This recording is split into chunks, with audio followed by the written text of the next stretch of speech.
Peter, cheap fee estate agents, how do you beat them? Talk to me.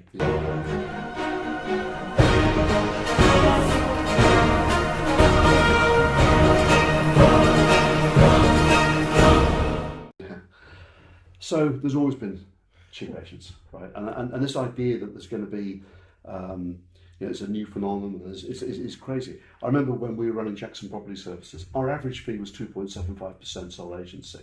And we used to go for a hat trick, what we call scale fee, a board up and sole agency. And we got that in over 90% of cases. And we had people at the time doing 0.5% deals and all the rest of it. So it's not a new phenomenon. Something Josh Vegan said at a recent event for us, he said, there's always the cheapest agent in town. And he went on to say, and you don't want to be that agent. Actually, I would correct him and say you don't want to be the second cheapest. Because the cheapest agent at least has a proposition and a point of difference where they can actually potentially win some business, right? On a different business model.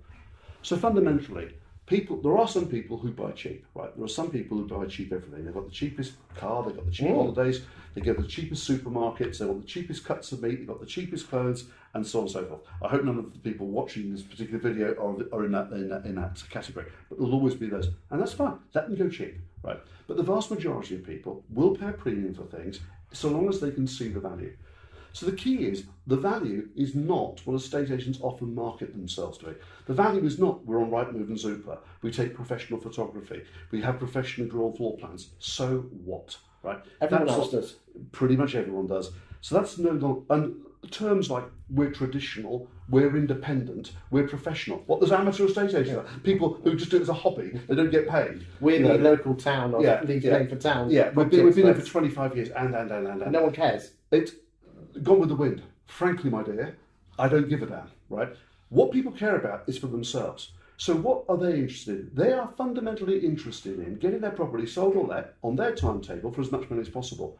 So what an agent needs to do to substantiate a fee that is higher than their competitor is to demonstrate and to prove and to cause a customer to go, do you know what? I'm going to go with that person because I believe they will get me this. And it can't be wild claims because you'll get caught out. It has to be substantiated. I think a lot of estate agents wait till the valuation to prove that. Do you think they should be proving it before that? Well, again, it's all about the build-up. It's all about the whole time, the social proof, if you like, and so on. So what's that? Is that on the initial valuation or going back even further? Oh, going back even further. It's about keeping in touch with people. So, I know we do so many people sold in your street cards and things, which are, okay to a point, and they have their impact to a certain degree. But if you're having proper long-term ongoing relationships, which we've talked about in other videos before, it's about then developing the relationships around their interests, whereby they then trust your guidance. I phone you up and say, Chris, we've actually just sold the property 2 doors opposite from you. You're interested to know what we got for it. Let me tell you how we got it. By the way, what do you think that means yours is worth now? It's those sorts of dialogues. And doing them on a continuous basis so that when you are ready, you think, I'm going to phone Peter because he's always there for me and he's giving me this information.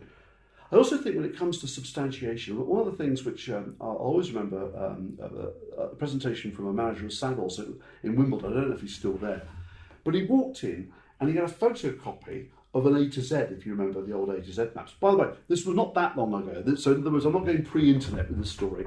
He just used a bit of old tech. And he just put it in front of me, and there were little dots, and he had about a dozen yellow dots, there were 2 green dots, and there was 1 blue dot. And in Wimbledon Village, where I used to live, there was Savills, there was Knight Frank, and an independent called Robert Holmes, who were blue, Knight Frank obviously green. He just left it there. He didn't say anything. We were talking, having a conversation about it, and you could see my eyes looking at this. And after about 5 minutes, he went, oh, I see that you just... And I went, yeah. He said, Peter, of the last 12 properties that sold on your road and the roads either side of your road, we sold 12 of the 15 properties.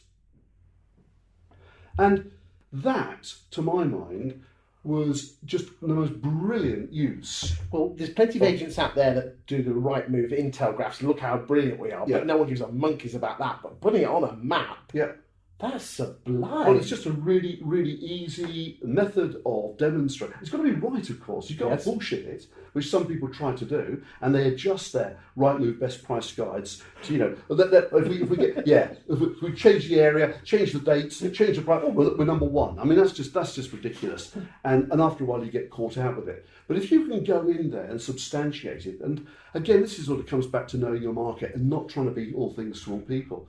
But that's, you ask a simple question. The simple answer is this. You've got to be able to persuade people that you're worth it. They will pay.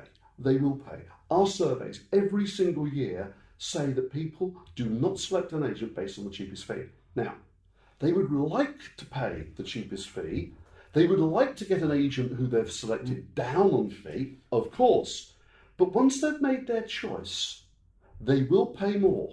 And it's mostly in the mind of the agent to feel I've got to go and compete with the cheaper models, or indeed their traditional independent competitors who are following the new models down, to a 1% or lower price point, which is crazy, crazy, crazy. It's just not sustainable. And the very best businesses, we're working with some of the most fantastic estate agents up and down the country, and we're seeing people increasing their fees in this marketplace by 25%, quarter percent. That's the property academy. Absolutely, yeah. And because we've been working with them to be able to substantiate their point of difference, to have something that is relevant to their customer base. To say it's not a case of being different; it's being different that's relevant to the customer. Yeah, if it's not relevant, it's pointless. I mean, different for difference sake. I mean, that's not what we're about. I always remember. Talking about the world of undertakers of all things. And I remember saying, the last thing I ever want is a cool, funky undertaker, right? And I'm not so sure I want a really cool, funky estate agent either. I want my job done. I want the job of selling or letting my property done brilliantly well. And I'm prepared to pay somebody to do it, right? I'm prepared to pay a premium for them to do it if I believe that they're going to get something else for it. And that something else for me is they are going to get a good buyer or a good tenant. They are going to get a good price, and it's on my timetable. Well, if we wanted the cheapest, none of us would be shopping at Waitrose, Marks and Spencers, and buying BMWs and Audis and things like that, Mercedes.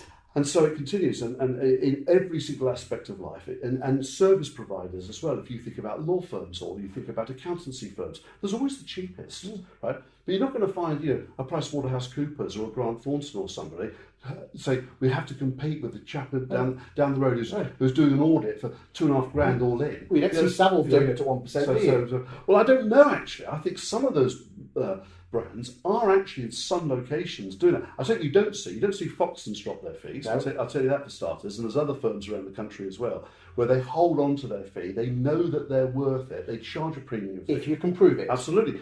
Finders Keepers, Frank Webster, one of our trusted advisors. Oxford. Absolutely. One of the most competitive markets in the whole of the country. Oxford is fierce in terms of the quality of the competition, not just the number, but the quality. Frank had, when he was running Finders Keepers, Frank had 5 different price points for property management. Okay, one of them was 20%. He had a 20%, and some people were paying that. Right? So it's down to understanding exactly what the customer wants, and some people want things, want everything doing for them, and doing brilliantly well, and they're prepared to pay for it.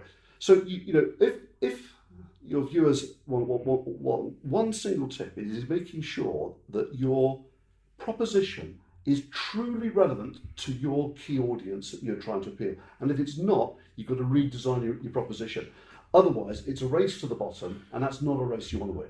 Well, a lot of my clients are Property Academy members, and I should be on commission for this, shouldn't I? It's something you really should check out, because the feedback I get is exceptional. Thank you. Yeah, that's really good. But I'm not on commission. Peter's a good friend of mine. We've known each other now for getting on towards a year, and I wanted to talk to him on some interviews because I just think he's a fascinating gentleman. We've only been able to answer about 5 or 6 questions. Hopefully, probably in the next 6 months, we can carry on our conversations. There's so much more I wanted to ask you. We only got through a quarter of it. You've been exceptional, Peter. Thank you very, very much. And good luck with the A Masters. Thank you very much. Cheers. Thank you.